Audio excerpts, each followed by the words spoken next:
lab is about making an electron insert. I would refer you to policy RT0502, which goes into this process in detail. However, we want to provide you with an actual demonstration of the process. So a few things to have before you begin. First of all, you'll need a BEV printed by the dosimetrist, and the key here is to ensure at the bottom that the film to focus distance is 140. Next, you'll want to make sure that you have a 1-inch thick piece of styrofoam in which you're going to cut out the aperture for the electron insert.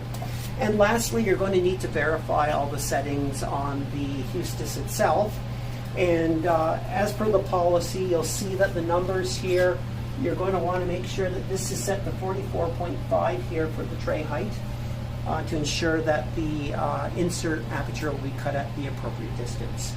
So the first thing I'm going to do is I'm going to turn on the viewer and the cutter. Turning on the cutter just provides a current to the wire here that we're going to use to cut the insert. Secondly, we're going to want to place the BEV on the viewer in the appropriate orientation. So you'll notice on the BEV that we have the Y1, Y2, X1, and X2 axes. Likewise, on the viewer, we have Y1, Y2, X1, and X2. So the orientation is critical if you're going to respect the geometry of the treatment plan. So I'm going to place this on here. I'm just going to go get some tape. Just a couple of bits of tape on here to ensure that the BEV doesn't move on you while you're doing the actual cutting. So just a couple of bits here. I'm just going to. And again, the crosshairs are also etched on the viewer, so just align your crosshairs on the BEV with the crosshairs on the viewer. It doesn't need a lot of tape.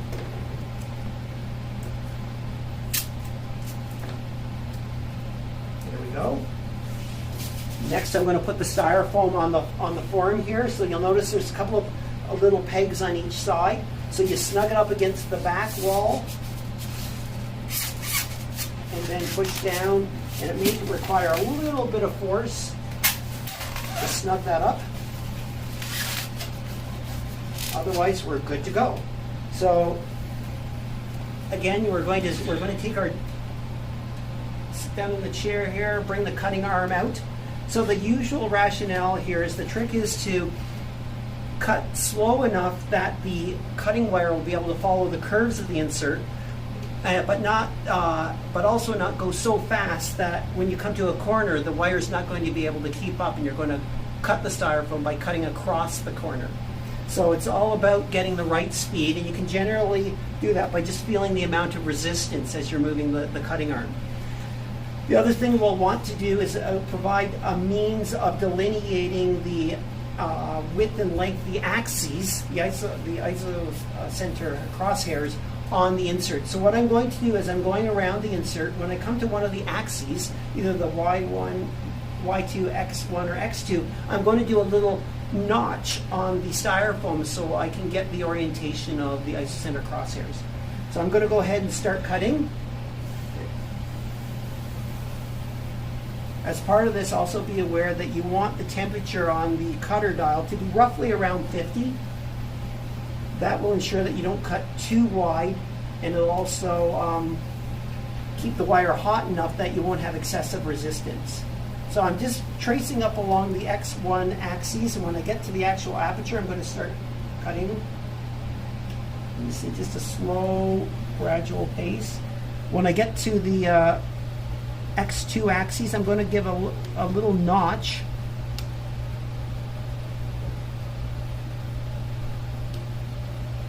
So I'm almost at that axis, and you'll stop here. I'm going to give it a little and back, and then just carry on.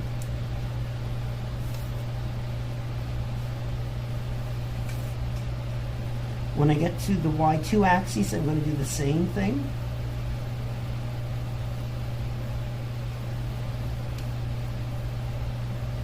Almost there. And there we go, another little notch, and then I'm going to carry on again, heading towards the X1. You can do this either clockwise or counterclockwise, it doesn't matter.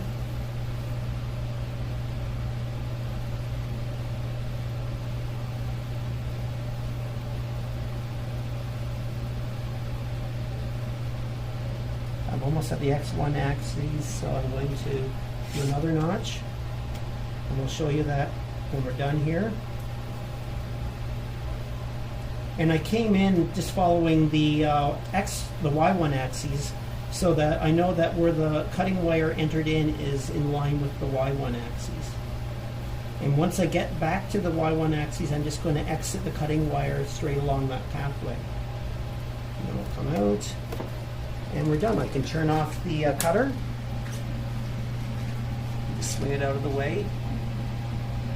And try not to have the cutter resting on the actual wire. It can stress the wire a bit. I'm just going to pop my styrofoam off. So you can see I have the aperture cut out. Now I just want to mark the axes for orientating that piece of styrofoam that I just cut. So I'm going to line up with my notches.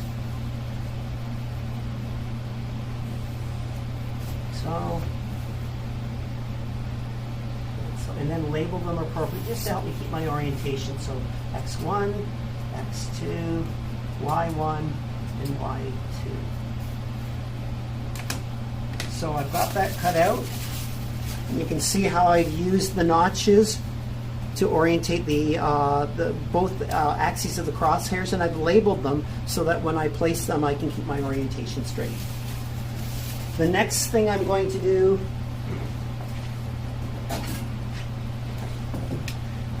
we're almost ready to pour our electron insert, other than we need to prep that so that we can pour it. So we're going to need a piece of Perspex with the crosshairs etched on it and an empty electron frame.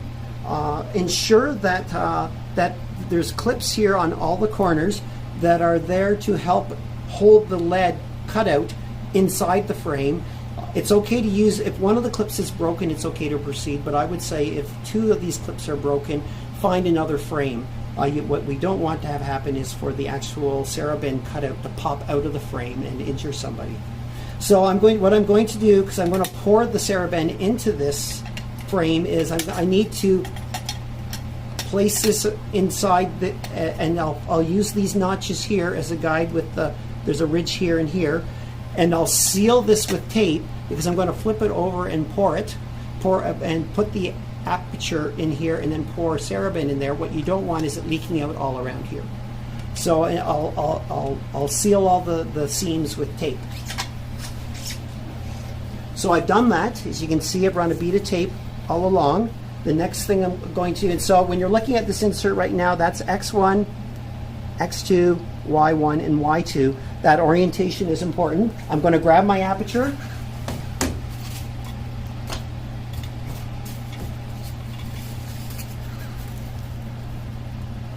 So basically what I'm looking at doing is placing the aperture in like this. When it comes time to pour it, I'm going to have to flip it upside down and then pour the Saraband in.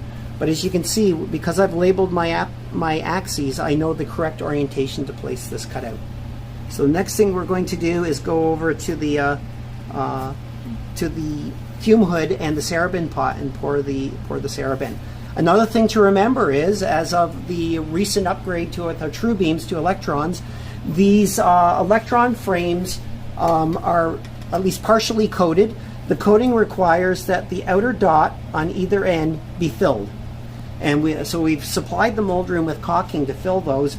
Masking tape is not sufficient. It needs to be something more solid. So typically you should look to see that these two outer holes are sealed with caulking so that the machine will recognize this insert as appropriate. Just a couple of reminders about the crock pot. We generally want the temperature to be around 107, 108 degrees centigrade. That keeps our Saraband is a CAD-free mix that requires a bit of a higher melting point than the standard formulation. As well, be aware that the spigot here occasionally can plug. So sometimes what you may have to do is open the valve and let it sit for a second, or for a few minutes even, until you'll get a flow of Saraband. So we're over at the fume hood and we're about ready to pour. I guess the thing, I placed the electron template upside down and I put a weight on the styrofoam so no Saraband will leach under the styrofoam, so that we'll have a good clean aperture. The crock pot's ready to go with the molten Saraband. So before I pour, I will make sure that I have proper personal protective equipment on. So I'm going to put a face mask on in case there's a bit of splatter. And I'm going to grab a pair of gloves, again, to protect my hands. It's not a bad idea to have, we have cups for over your toes as well, so that if you drop something, your feet will be protected, unless you happen to have safety shoes on. So what I'm going to do is I'm going to pour the Saraband into the insert, and it gently and slowly and gradually let it come up to the top edge of the frame. I have a tongue depressor stick. I'm going to stir it a bit, just so that there's no air bubbles forming in the actual Saraband. So I'm going to go ahead and do that now.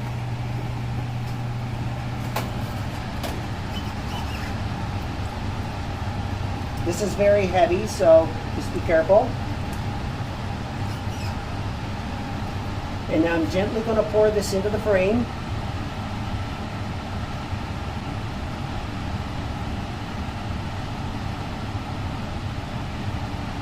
There we go. I'm going to pour the balance back in the crock pot. And I'll take my tongue depressor, and I'm just going to stir, particularly where the Saraband is thin, along some of the outer edges, just to make sure that there's no air bubbles in there.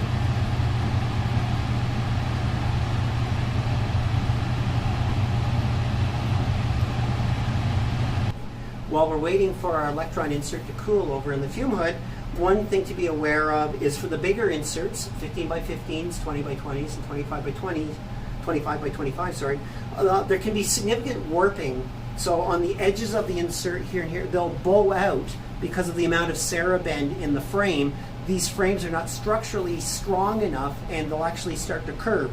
That's important because when you try and put a finished insert into the electron applicator on the unit, it won't actually fit in because of the bowing. So we do have a jig that we can pour the Saraband into the insert frame in that will prevent that from occurring. So I've got, this is a 20 by 20. The jig is shown here. It's labeled appropriately for the size of insert you're making. So what we're going to want to do here is place this in like so, and then that prevents any of the edges from bowing.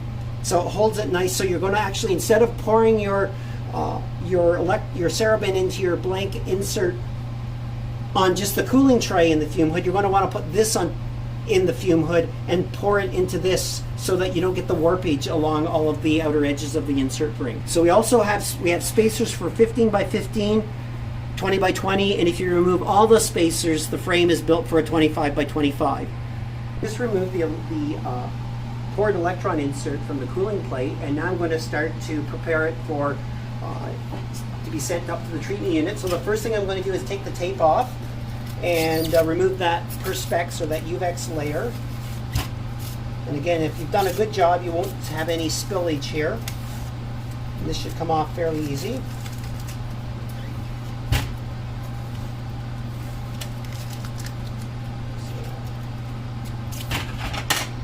So then now we've got the UVEX off.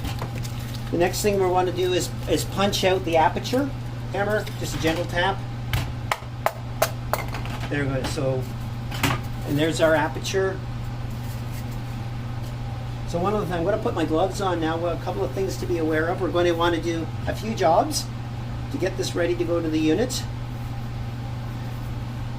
We'll want to just take a file and just file any rough edges off the actual edges of the opening, and underneath, which was the upper surface of where we were pouring, could also have some bumpy bits or sharp bits that obviously could have an impact on the therapists who are trying to load this into the electron cone. So I'm going to take the file and gently file just enough to take the edges off or any of the burrs off, so that this will be ready to go up to the treatment unit. Once I've done the filing, I'm going to label this with the patient's name, CR number, and treatment site. And I'll also label the axes, so X1, X2, Y1, and Y2, just to help them with orientation when they're placing this into the electron cone. Once I'm done filing, please, you're going and labeling this, you'll want to wipe it down. So you can just use some gauze and isopropyl alcohol. Wipe this all down so that you're not leaving any lead dust. As well, you'll want to clean the work area. Filing and sanding the insert, I put these tabs, extended them out to hold the lead inside the frame so the lead won't pop out. Next thing I'm going to do is label the axes and put the patient's name on this. Masking tape is entirely adequate for this, so, and a marker.